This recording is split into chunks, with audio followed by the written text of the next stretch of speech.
Hello everyone, this is Rishabh and welcome back to Code Shastra. So in today's video, we're gonna have a deep technical session on convolutional neural networks, who are also known as CNNs. By the end of the session, you will not only understand how CNNs works internally, but also why they became the backbone of our modern computer vision. So, a convolutional neural network is a type of deep learning model specifically designed to process visual data like images and videos. But what makes CNN special is their ability to automatically learn features from raw pixel data. They are widely used in applications such as medical imaging, facial recognition, automation driving, and satellite image analysis. The core idea behind CNNs is convolutional operations. Imagine placing a small filter, also called a kernel, over an image. This filter slides across the image, multiplying its values with the image pixels beneath it. The result are summed to form a new value. This output value forms a part of a feature map.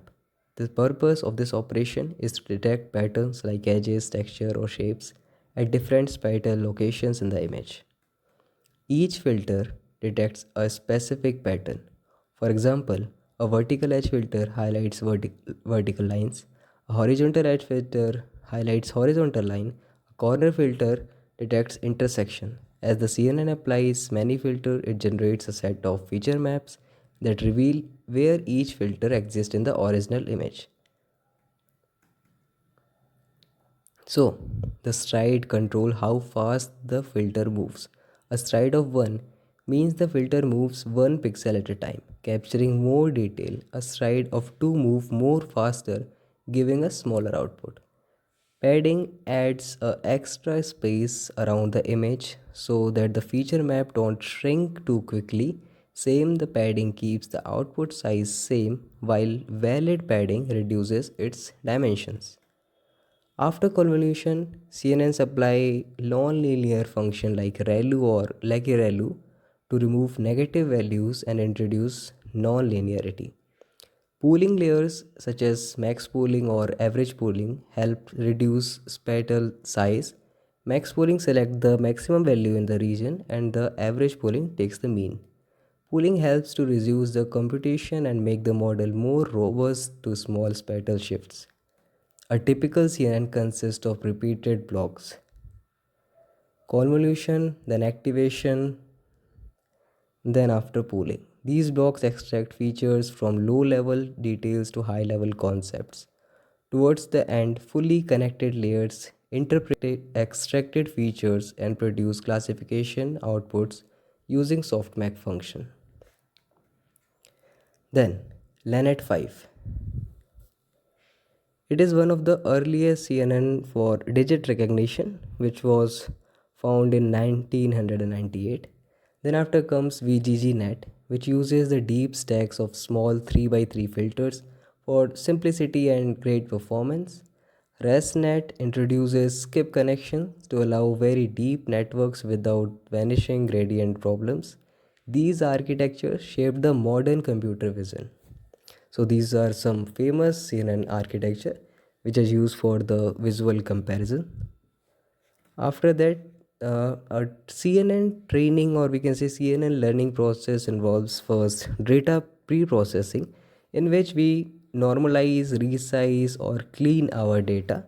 Then after, data augmentation takes place, in which we flip, as I already told, we are talking about the images. The CNN is the considered as the one of the best practices for image recognition. So thereafter comes the step of data augmentation, in which we flip the image, we crop the image, we rotate to boost training diversity. So that is how we do data augmentation. Then after it comes the role of loss function, in which we measure how far the prediction are from the truth. Example, cross entropy loss. We can use cross entropy loss to form our loss function.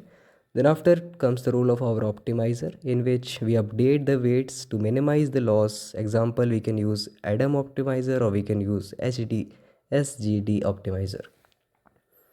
Okay, so I personally prefer Adam optimizer. So after that, we can say that yes, we can say that CNNs learn through the back propagation and gradient descent.